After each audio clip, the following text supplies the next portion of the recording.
Here we are, episode 1, Meet the Dentons. Welcome, and thank you for stopping by. I'm Alyssa, And I'm Matt. and we're your hosts for the Vows, Vibes, and Virtues podcast. Since this is our very first episode, we thought it was fitting to take the opportunity to tell you exactly who we are.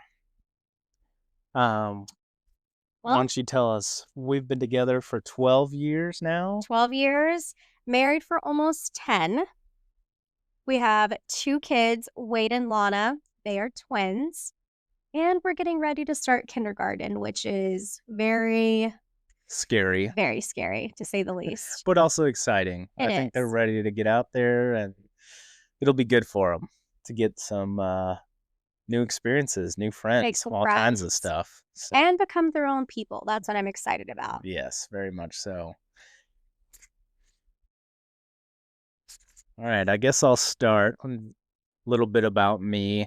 I'm a Christian. I've been going to church since I was a child, very involved with the church, going to youth group, going on missions trips, been to lots of different places on missions trips. Went to a very Christian private school growing up, which I'm sure we'll get into at some point in this That could podcast. be an And entire episode in itself. yeah, after that, after graduating high school at this, we moved to Texas, and I started going to a church here. I was involved in the youth ministry for a while, attending college, and then my mom passed away back when I was about 20 years old. And after that, she was really the glue that bound our family together. And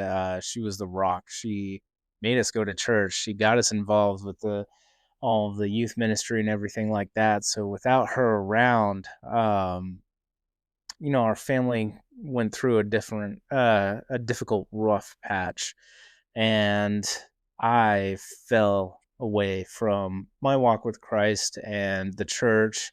I grew very angry with God. I started partying a lot and drinking and coping in some very non-healthy ways. I did have some good friends, but at the same time, I was nowhere near where I should have been with my walk with Christ. And um, in the middle of that low period in my life, I met Alyssa, my now wife, at work.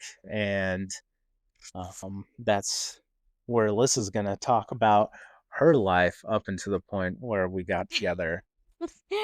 So my upbringing was a bit different than Matt's. I didn't grow up in the church. We attended church, kind of sporadically, but there was no consistency like Matthew had. I definitely still considered myself a Christian, but just not actively pursuing that relationship. And I don't think that fully, um, I don't think I fully understood what it meant to be a Christian in the same way that you did, because you were just so involved and you kind of had that advantage that I didn't growing up. Um, I would say my childhood also growing up, we were very much homebodies. So Matthew, he very much was out active mission trips. Like he was very involved and I just wasn't. I have 2 younger brothers and very close, tight-knit family. But we didn't do all the things that I wish we would have done growing up. I wish we would have been more involved. Yeah, and when we first got together, the type of church that you guys did attend was a mega Christian church. We live here in Texas, and as you know, Texas has some very big churches. Yeah. And although they're great, they do have great ministries. It's very easy to get lost in the crowd. People don't necessarily recognize you from week to week, Right. and it's just hard to or it's easy to get Lost in the crowd, yeah. and easy just to come and go and not really have to put in any effort Yeah. into the church. And I think it can be a major disadvantage for somebody because you don't get that recognition, so you don't get that sense of community at Yeah. that kind of a big church. But also they do have their place because they, are televised or they have online resources. They have more money to do more good in the community. I think they definitely have their place, but like I said, it's just easy if you're just kind of wanting to go and not have anybody talk to you, to go to a True. mega church. Yeah. It's hard to find that community in such a Yeah. large atmosphere. Um, a little bit more about me. As I mentioned, I have 2 younger brothers growing up, and even now in adulthood, I just turned 30, and even now, I still feel the need to be the leader and boss my family around, and they will gladly tell you it is my thing. I think another topic we'll get into is family, internal and external relations, for Absolutely. sure. Um, Um, Once I left home, Matt mentioned, his kind of transition into adulthood, but when I left home, I was 18. Because I was so sheltered growing up, I didn't really have all of those first experiences that maybe wild children had, partying, the drinking, and I think, once I left home, I kind of got into some trouble there, maybe partied too much, drank too much. In the midst of that, I like to joke around that Matt is much older than me. So we were definitely going to bars. I was bars at 18 because Whoa, now don't be telling all the secrets out there.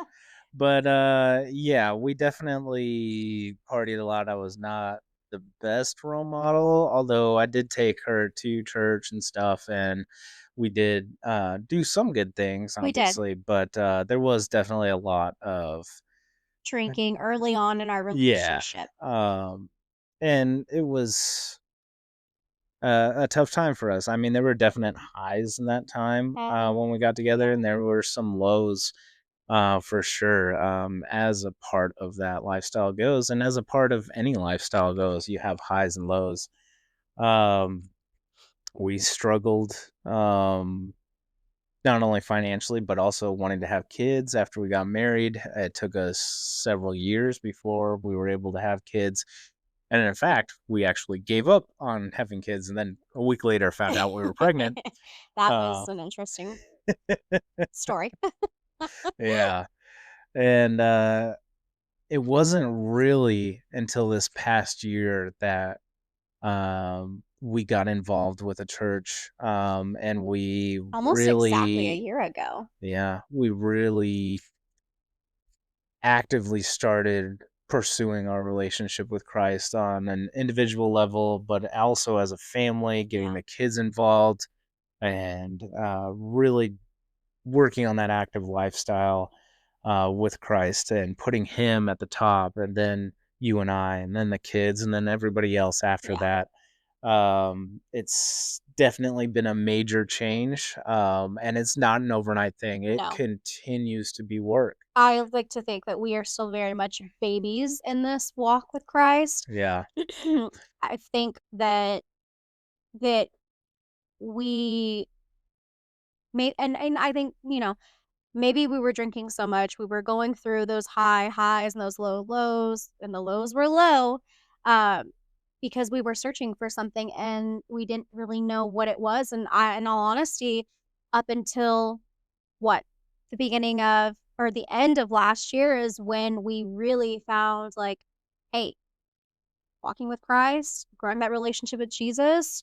I think this is where we belong. yeah, This is what we had been searching for and we didn't even know it. for sure. Um, and that's just part of that pull, I think, having that prior relationship with Christ. I mean, He's always at work in your heart, no matter if you're hot or cold for Him.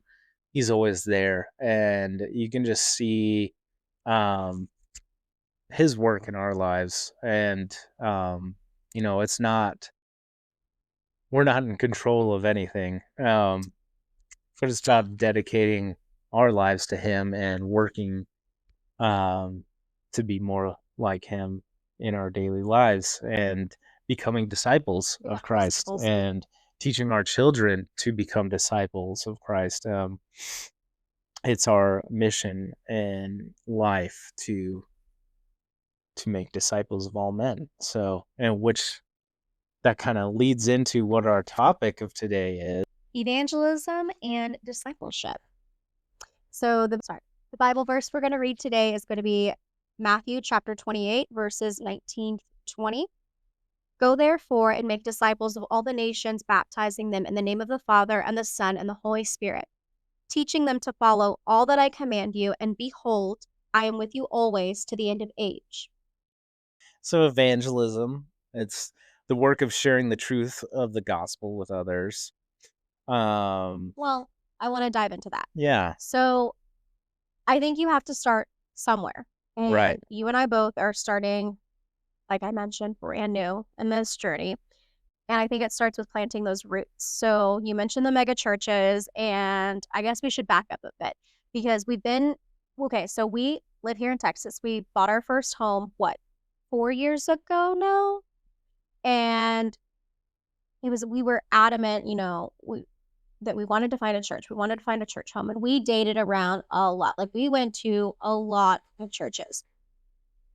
We also took several months in between those We did. churches. We were not exactly every weekend looking for a new No, church. it was We sporadic. try a church, and then a couple months later we try another church, and yeah, we were still in the very baby steps of getting into a regular schedule with churches.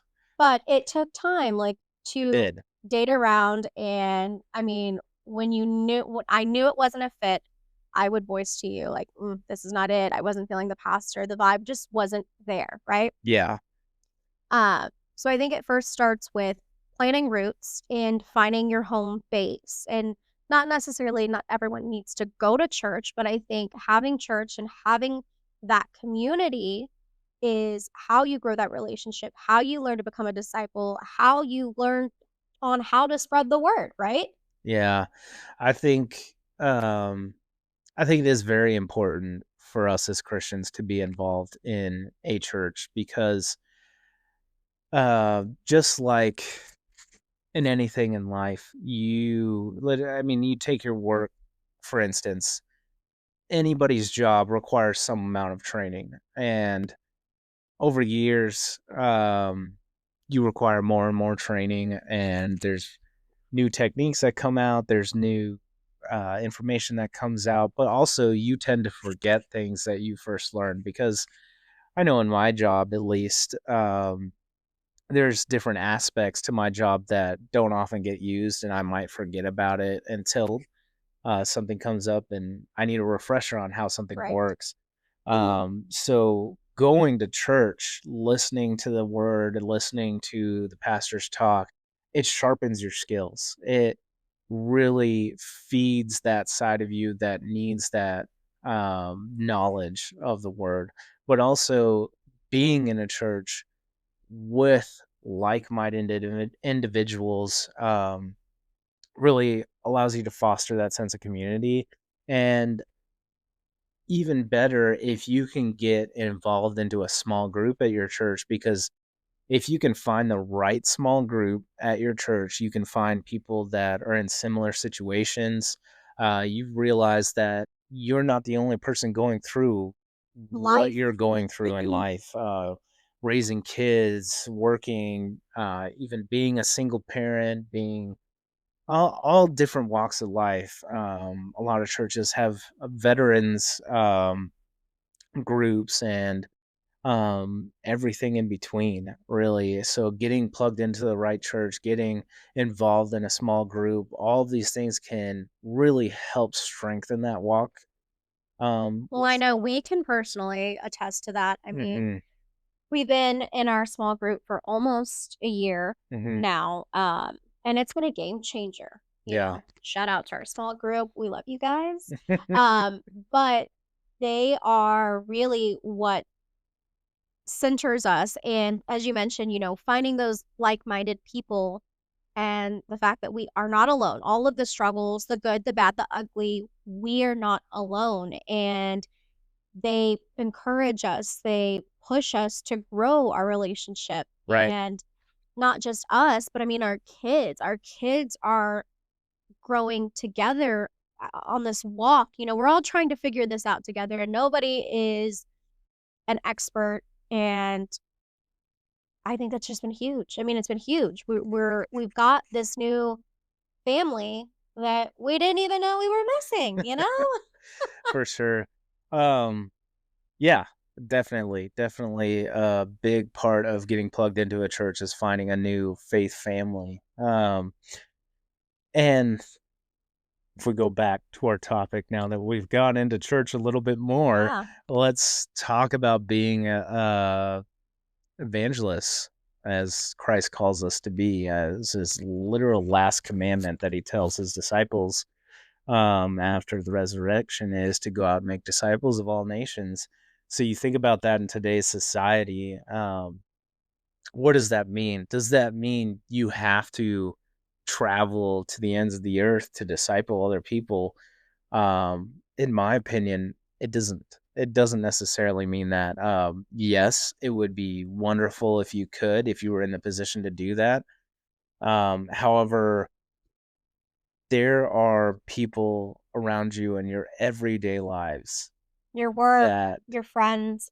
even restaurants, grocery store, your neighbors, Mhm. all of these people can benefit from Christ Absolutely. and hearing not just about his words, but also you have to think about your daily actions and being an example. Evangelism necessarily isn't just spreading his words through speech, but your actions should mimic those from Christ. And people should be able to look at you and see, yeah, there's something different about him. What's different about her? You know, why does she just have this different air about him that I don't see every day? And when people start asking that questions, those kind of questions, it segues into being able to reach out to them and inviting them to church or talking about the Yeah. gospel or just even asking if there's anything to pray for them about or anything you can do for them. Maybe they don't even want to go to church. Maybe they've been turned off from church, but just reaching out and saying, "Hey, is there anything I can do for you? Is there anything you need? Is there anything that you're struggling with that I can help you with?" And that those actions Yeah. can speak louder than words. Uh, And I don't think, because I've met, and I mean, we've encountered several people that are Jesus loving, God fearing, and there's absolutely nothing wrong with that because that's what we're striving to be. But I think you come across those people that kind of push it down your throat. And it can be a turnoff. for sure. I mean, you want to touch anyone and everyone, no matter their religion, no matter their sexual orientation, no matter whatever it is. I think you just want to learn to have a heart like Jesus. And And there. All right, I'm sure you noticed the drink change because our mics died in the middle of our conversation. So coming back at it, noticed it in the middle of editing. Great. It's our first episode, Yep. so technical difficulties abound. Um, yeah. So we are talking about evangelism, and you were talking about the church, and really talking about having that open mind towards the outside community. And I think that is one of the main reasons we chose the church that we did is because of their mindset towards the community at large and having people of all walks of life be able to walk through that door no matter what they're wearing, no matter what they look like, and they can come in and listen to the word of God and hopefully gain that personal relationship with Christ, because that is what it's all about. Yeah. Discipling everybody, going out and making disciples of all nations. That includes everybody. So It doesn't matter what their circumstances in life are, where they come from, what they look like. We're all sinners. We all fall short of the glory of God. So it's important to remember that and to have that open mind towards everybody that you meet in life. Anybody can be redeemed. They may still face the consequences of their actions in this life, but that's nothing compared to what they will reap in eternity Yeah. in that relationship with Christ. Um, I think that you can outreach into the community around you just as easily by knocking on your neighbor's door and asking if there's anything they need help with, mowing their lawn, taking out their garbage, doing small things around their house can just show them a different side. And they'll start to question what's different about this person? Why do they act like the way they do? And hopefully that opens up a Door discussion, for discussion. Yeah. yeah, to get to talk about your personal relationship with Christ and ask them if they're involved in church or what they're doing, and hopefully leading them into their own personal relationship with Christ, That's the because goal for that is the sure. goal. And you've actually started to work with Our an Yeah, outreach at our church. alongside our church. It's a nonprofit. I've been super blessed, and as we've talked about, I feel a calling towards it for sure. Kids ministry, not really our jazz, but Yeah, the call to help within our community has been huge for me, and I've kind of dove right in, working alongside the two people in charge, and I think it starts with, I think everyone is so quick to turn and burn. Is that the term? yes. Turn and burn, someone that needs help and kind of treat them as a transaction. And when it comes to, you know, reaching out to individuals that truly need help within the community, we have to figure out how to get them stable, you Yeah, know? So, yeah, we can get them what they need right here, right now, whether it be um, food, you know, food in the refrigerator, but what is it? How can we help them long term, housing, jobs, building a resume, things as simple as that, yeah. all things that can help in the long term, Right. It's that full circle service Yeah, to that person that it's not just a one time thing. It's not just one aspect. It's the whole aspect yeah, of the struggle that they're in. And it's really amazing how detailed and how all encompassing that outreach program is. And definitely can see the work of God through the yeah. people in that ministry. It's amazing. And I think it's great that you're involved with it, even with our busy schedules. Adding that in on top is just It's more. important to It's me. yeah, it's important. It's more stress for sure, but it is Good well stress. worth it in the end because um, helping other people is what it's all about. Yeah. So that's amazing. Showing people your heart. And even to Yeah. that, we live in this day and age with this interconnectedness, which can be its own um, detriment to our society, but it allows us to do what we're doing right now and starting this podcast and having these discussions and talking about topics that come up in our daily lives and issues that we struggle with. Not everything is sunshine and roses. No. Even in our relationship, we have some really low lows and some really high highs. And it's important to talk about those things to let people know that you're not alone. You know, other people are going through those Yeah. same issues that you are, and um, No we're all in matter this struggle all together. in the struggle and no matter the sin, I mean, you can be forgiven. Hmm. Jesus died on that cross for all of our sins, and what Yeah, better way to repay him than glorifying him, right? right. Yeah, definitely. I think that's super important to remember that we're all capable of being redeemed.